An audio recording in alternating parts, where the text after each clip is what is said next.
English के विद्वान ने कहा अवॉइड बैड कंपनी, अर्थात बुरी संगति से बचो। बुरी संगति में बुद्धि गलत हो जाती है और हर माता पिता कहते हैं अपने बच्चे को बेटा वहां नहीं जाना, बुद्धि गलत हो जाएगी, बेटा वह जगह नहीं जाना, वहां बुद्धि गलत हो जाएगी। एक बार मैं विराटनगर में था, प्रवचन चल रहा था मेरा, एक छोटी सी बच्चिया रोज साहेबंदी करने के लिए आती थी अपनी मम्मी के साथ में। हमने कहा बेटा तुम गली में बच्चे के साथ नहीं खेलती हो? कहा बाबा वो बच्चा लोग गाली बोलती है और मुझे सर जो पढ़ाने के लिए आते हैं, मैम जो पढ़ाने के लिए आती है, वो कहते हैं तुम गाली जो देता है उनकी संगति नहीं करना। मेरे गुरु मेरे शिक्षक महोदय ही मुझे शिक्षा देते हैं कि जो बच्चा गाली पढ़ता है वहां नहीं जाना। अब विचार कीजिए, यही तो उत्तम संस्कार है। संसार में आपने विद्यालय देखा, 5 क्लास का विद्यालय, ध्यान से सुनिए, बात मत कीजिए। तो 5 क्लास का आपने विद्यालय देखा, 1 क्लास से लेकर के 5 क्लास तक विद्यालय दिया भारत सरकार ने, क्या उसमें गाली वाला कुछ किताब भेज के रखा है? ठीक से सुनिए। और उससे पहले आप देखिए आंगनबाड़ी होता है, भारत सरकार की व्यवस्था है या विदेशी सरकार का व्यवस्था हो, जो भी हो, लेकिन आंगनबाड़ी में भी गाली वाला पुस्तक दिया है। आंगनबाड़ी महिला को, सेवक सेविका को दिया है, सहायिका को दिया है कि बच्चे को गाली सिखाओ। जब चीन से लड़ाई होगा तो गाली दिलवाएंगे, जब पाकिस्तान से लड़ाई होगा तो यही गाली देने वाले सबको भेज देंगे। बोलिए दिया है? नहीं दिया है। तो फिर आप मां लगा करके गाली देते हैं, बहन लगा के गाली देते हैं, ससुर लगा के गाली देते हैं, भैंसुर लगा के गाली देते हैं। तो ये गाली वाला प्रशिक्षण आपने कहां लिया? ये गाली वाला कौन सा विद्यालय है जहां पर गाली सिखाया जाता है? थोड़ी सी गाली दिया द्रौपदी ने दुर्योधन को, महाभारत हो गया। और जब महाभारत हुआ तो महाभारत में विधवा हो गए, निपुत्र हो गया लोग, खून की नहर बह गया, खून की नदी बह गया, केवल एक गाली का परिणाम था। विचार कीजिए। तो हमारे कहने का भाव है जिंदगी में कभी किसी को गाली न दें। भूल कर कुसंग में जाया न कीजिए, अश्लील ग्रंथ गाना गाया न कीजिए, भूल कर कुसंग में जाया न कीजिए। संत विनोबा भावी की मां बीमार पड़ जाती है और विनोबा को पता चला मेरी मां बीमार है। विनोबा जी मां से मिलने पहुंचते हैं और मां कहती है बेटा तुम हमारे पास क्यों आए हो? भारत माता बीमार है, तुम जाकर के भारत माता की सेवा करो, तुम भारत माता का संतान हो और वीर पुत्र हो। इसलिए बेटा हम तुमको जन्म दिए हैं भारत की सेवा करने के लिए, हम अपने चरणों का सेवा करने के लिए नहीं। अरे विनोबा तुम निकलो यहां से। विनोबा को फटकार लगाया उसकी मां, विनोबा जी छोड़ करके चल दिया। 1 किलोमीटर जब बढ़ गया आगे, तब आते हैं, एक आदमी दौड़ करके कहा आपका मां डेट कर गया, आप काहे जा रहे हैं, चलिए दाह संस्कार कीजिए। विनोबा ने कहा कि एक मां बीमार थी, एक मां डेट कर गई, आज यदि हम देश की सेवा को छोड़ देंगे तो कितने माता धरती पर से डेट कर जाएगी और कितने माता बीमार पड़ जाएगी। एक मां यदि डेट कर गया तो कोई दिक्कत नहीं, एक मां बीमार पड़ गया तो कोई दिक्कत नहीं। विनोबा चल दिया भारत माता की सेवा के लिए। भारत की सेवा करने का मतलब है समुच्चा देश का सेवा करना। और भारत के एक एक व्यक्ति के अंदर में यह ज्ञान रहता है कि मैं संपूर्ण विश्व का सेवा करूं, संपूर्ण दुनिया की सेवा करूं, मुझे किसी से बैर नहीं, चाहे वो हिंदू हो, सिख हो, ईसाई हो, यहूदी हो, पारसी हो, दुनिया की कोई संप्रदाय का लोग क्यों नहीं हो, चाहे वो गोरा आदमी हो, चाहे वो काला आदमी हो, कि नाटा आदमी हो, कि लंबा आदमी हो, कि सांवला आदमी हो, वो जहां का भी आदमी हो, मुझे किसी से बैर नहीं, मुझे किसी से नफरत नहीं।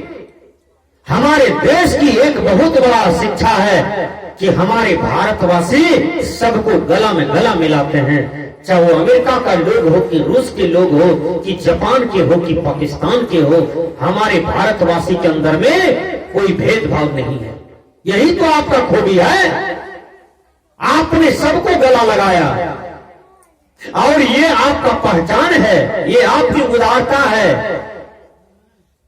आप एकदम साक्षात गॉड वाला जीवन जीते हैं, भगवान वाला जीवन जीते हैं। जैसे सूर्य भगवान सब पर प्रकाश डालते हैं, उसी प्रकार भारतीय आदमी का चरित्र होता है, विचार होता है, जो सब पर प्रकाश देते हैं और सबके साथ हिल मिल करके चलते हैं। कबीर साहब ने कहा, हिल मिल रहना दे के खाना, नेकी बात सिखाते रहना।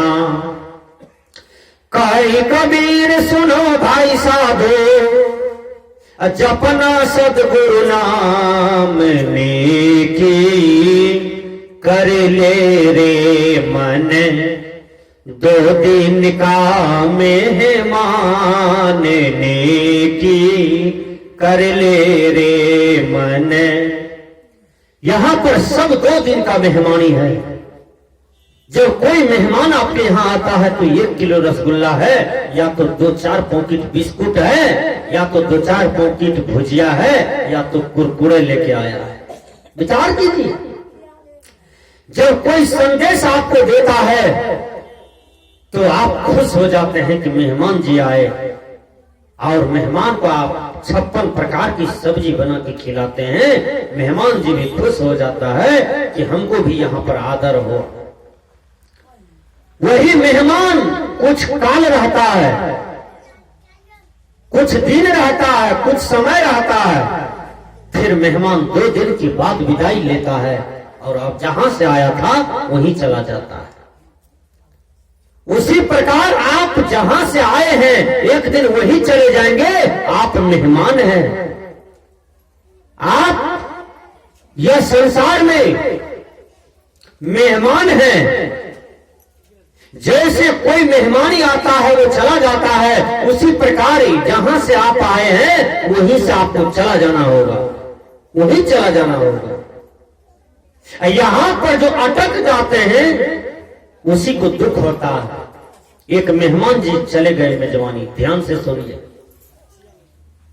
फर्स्ट दिन स्वागत होता है मेहमान का, 17 प्रकार की सब्जी बनाया, घरवैया ने ठूस ठूस के मेहमान को खिलाया।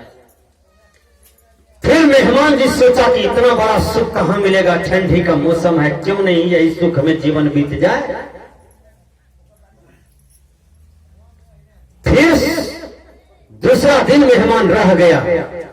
एक बार घरवैया कहा, कथिर जाए आइए टा रहूं न, रह गया बेचारा। रहने का तो मन था, लेकिन सब्जी 17 नहीं बना, सब्जी 14 ठो बना, 2 सब्जी घट गया।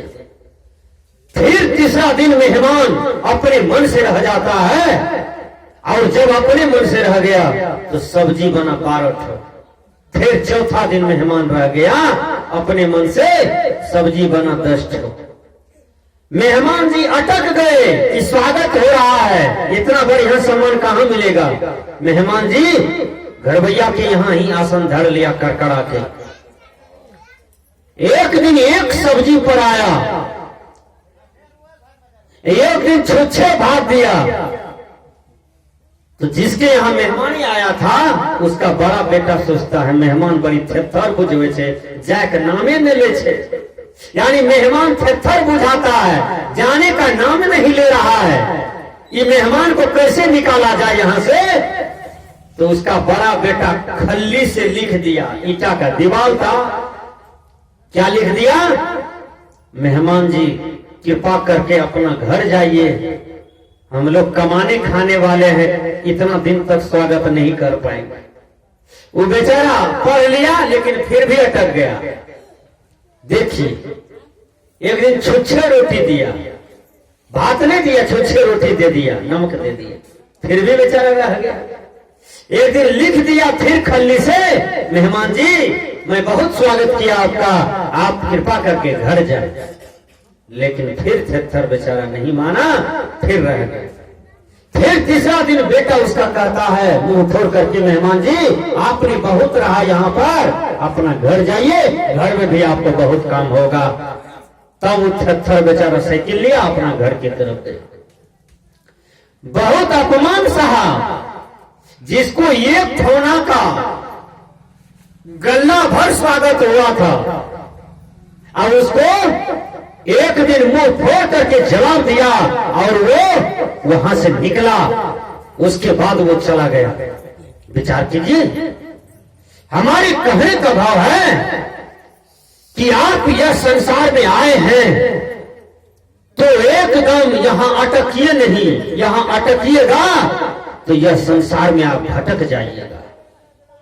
और 99% आदमी, 95% आदमी यहां भटक ही जाते हैं। तो हमारे कहने का भाव है कि जो संसार को अपना मान लेता है, यहां सुख सम्मान देखने लगता है, उसको बुझाता है कि यही सही है और ये सब जो संसार में जितना है यही सही है। बोलिए, यह यदि सही रहता संसार आसार है। कैसे आसार है? जैसे धान कुटाइए, धान जब कुटाते हैं तो उसमें चावल भूसा दोनों आता है। तो भूसा क्या है? आसार, और चावल सार है। आत्मा ही केवल सार है। यह संसार आसार है। संसार क्या है? चंद्रमा, सूरज, आकाश, तारा, पृथ्वी, जल, अग्नि, हवा, ये जितने भी है ये संसार है। और इसी संसार में आपने मकान बनाया, इसी संसार में मकान में आपने सजावट वस्तु लगा दिया, इसी संसार में आपने जमीन खरीदा, गाड़ी खरीदी, सुख सुविधा के लिए सब कुछ लिया। जब यदि आपके जीवन में आत्मज्ञान नहीं है तो आपको ऐसा लगता है कि यही सही है, ऐसा बुझाता है कि यही सही है। लेकिन यह सही नहीं है। यह सही रहता तो दादा के दादा छोड़ करके चले गए, मिट्टी के तर में सड़ गया। कुछ ले गया यहां से? बोलिए, 10वां नंबर वाला दादा अकेले चला गया दुनिया से। 15 नंबर वाला दादा अकेले चला गया दुनिया से। कुछ ले जा पाया? नहीं, कुछ ले जा पाया। इसलिए सज्जनों, विचार कीजिए अपने जीवन में कि आप नंगे आए नंगे जाएंगे और आपके साथ में कुछ नहीं जाएगा। यही परम सच है। आपके साथ में केवल आपका कर्म जाएगा, आपका धर्म जाएगा, आपका पुण्य कर्म जाएगा। ये शरीर देखिए, यह शरीर है ना, यह शरीर जब मां की पेट में था, 1 घंटा का शरीर कितना बड़ा था? ध्यान से सुनिए। गर्भस्थ बच्चा 1 घंटा का है, उसका शरीर इतना बड़ा। देख लीजिए, बूंद से जिन्हें पिंड सजायो, अग्नि कुंडे रहाया, जब 10 मास माता के गर्भे, बहुड़ी लागल माया सुभागे, के कारण लोभ लागे, रतन जन्म को खोयो सुभागे खोयो। 1 घंटा का शरीर है, मां के पेट में है, वो छोटा सा एकदम कितना बड़ा है? लगभग 2-3 मटर के दाने के समान होता है वो शरीर। विचार किया? और वही मटर के दाने के समान शरीर है, उसी में विकास होते होते होते 1-1.5 बीत का बच्चा बनता है मां के पेट में, बनता है। और वही बच्चा जब बाहर आता है तो खेलता है, दौड़ता है, चाहता है, लड़ाई करता है, पढ़ता है, धीरे धीरे वही बच्चा जवान हो जाता है। फिर वही बच्चा जवानी को छोड़ करके बुढ़ापे में जाता है, अब बुढ़ापे छोड़ करके पुनः श्मशान घाट में जाकर के समा जाता है। विचार कीजिए, आपके शरीर भी आपका साथ नहीं गया। रावण ने सब कुछ जीत लिया था, यहां तक कि काल को भी बांध करके खुट्टा में रखा था, लेकिन अपनी मृत्यु को नहीं जीत पाया। जब उसने काल को बांध के रखा था, सभी देवी देवता को वश में करके रखा था, लेकिन अपनी मृत्यु को नहीं जीत पाया। तो प्रकृति का शाश्वत नियम है कि जैसे आता है मनुष्य वैसा ही चला जाता है। नंगा आता है, नंगा ही चला जाता है, खाली आता है, खाली चला जाता है। विचार कीजिए, आपके साथ में एक सुई तक नहीं जाता है। इसलिए धर्म करें, यश करें, परोपकार करें। आपका जीवन बिल्कुल साधना परायण हो, आपका जीवन सेवा भावना वाला हो, आपका जीवन महान हो, आपका जीवन गुलाब फूल की तरह हो। धर्म स्वरूप बाबा ने कहा, जो जीने की कला जाने अमरता पा सके सोई। आए दुनिया के लोगों, जो जीने की कला को जानते हैं वो अमरता को प्राप्त कर लेते हैं। इसलिए जीना जानिए। जो जीना जानेगा तो उससे पहले वो व्यवहार करना सीखेगा, और जिस आदमी का व्यवहार सकुशल होता है उसका जीवन बहुत सुंदर होता है। तो हमने कहा सत्संग एक महाविद्यालय है। इस महाविद्यालय में सीख लेनी चाहिए, सीखना चाहिए, परिवर्तन होना चाहिए। जब आपका जीवन परिवर्तन हो जाएगा तो समझ जाइए कि आपका जीवन में सब कुछ मिल जाएगा।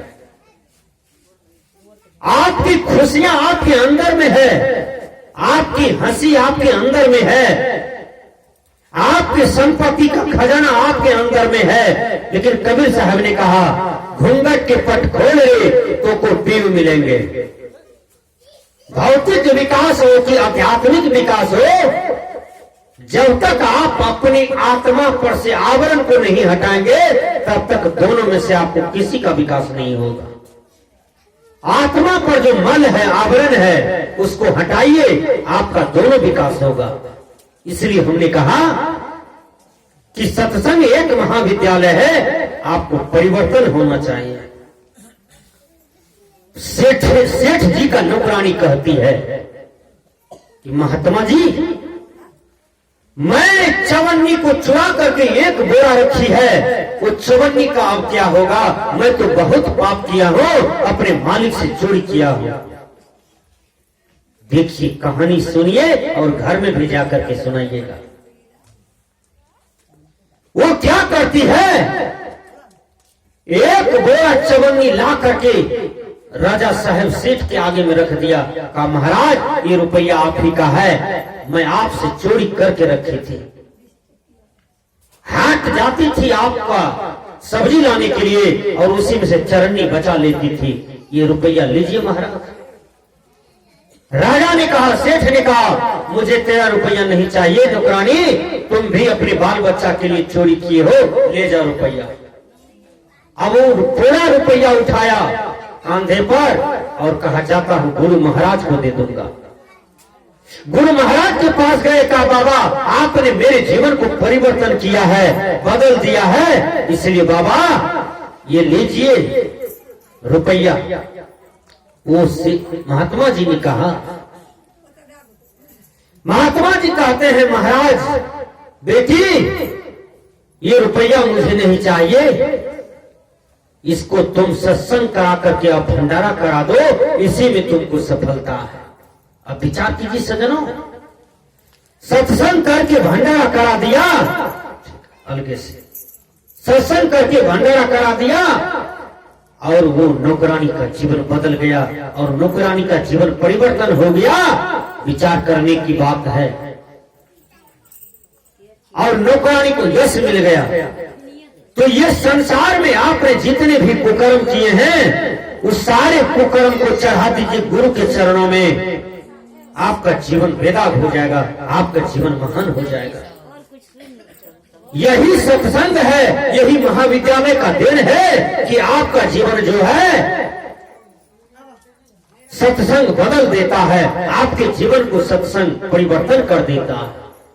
हमने कहा एक गुलाब फूल को आप कहीं पर फेंक दीजिए, बोलिए क्या वो अपना सुगंधी छोड़ देगी? आप सोना को कहीं गोबर में फेंक दीजिए, बिष्टा में फेंक दीजिए, क्या सोना का कीमत घट जाएगा? नहीं घटेगा। हमारे कहने का भाव है कि आपका जीवन उसी प्रकार है, सोना की तरह, गुलाब फूल की तरह अपने जीवन को सजा लीजिए, अपने जीवन को बना लीजिए। यही महाविद्यालय में, सत्संग रूपी महाविद्यालय में आपका जीवन बनेगा, आपका जीवन बदलेगा, आपका जीवन उज्जवल होगा, आपका जीवन पुरस्कृत हो जाएगा। इसलिए हमने कहा अपने जीवन को बनाइए इसी महाविद्यालय में। सत्संग रूपी महाविद्यालय में राम का जीवन बना, कृष्ण का जीवन बन गया, भगवान रामानंद का जीवन बन गया, तुलसी साहब का जीवन बन गया, बाबा मेही का जीवन बन गया, सूर साहब का जीवन बन गया, सभी संत महापुरुषों का जीवन बन गया। हमारे कहने का भाव है कि यदि अपने जीवन को बनाना चाहते हैं तो ये महापुरुष का जो देह है, संदेश है, या महापुरुष का जो देन है, जो कह रहे हैं, समझा रहे हैं, समाज में आत्मज्ञान को लुटा रहे हैं, उस पर आप चलने की प्रयास करें, आपका भी जीवन बदल जाएगा, आपका जीवन भी बन जाएगा। तो कहने का भाव है कि सत्संग एक महाविद्यालय है, इसमें अपने जीवन को बदलिए। मैंने कहा